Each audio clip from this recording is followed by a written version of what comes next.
Bigyan mo naman ako ng kahihiyan. Igalang mo naman yung posisyon natin dito sa lipunan. Well, I'll be filing an annulment after the election. And don't worry. Ako magbabayad ng legal fees. Hayop ka! For now, you're still Mrs. Ibasco. Enjoy it.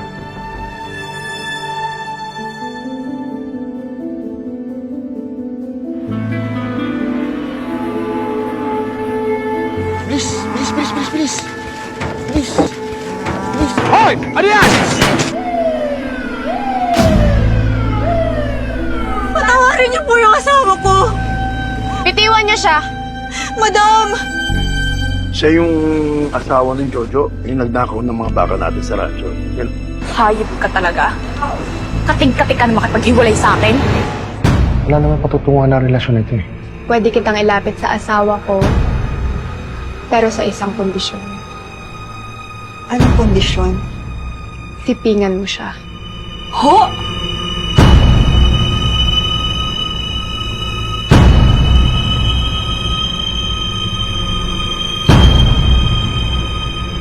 Matagal niyo na po bang ginagawa to? First time lang namin ni Fred mag-threesome.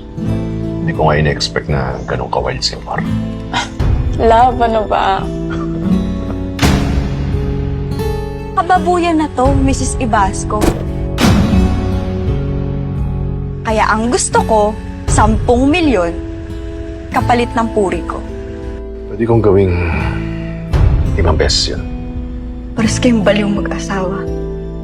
Okay na tayo dito, di ba? Sinabi ba ako? Everything that I've done to make this marriage work. Pwede kong iputok sa ulo mo to. Pero hindi ko gagawin.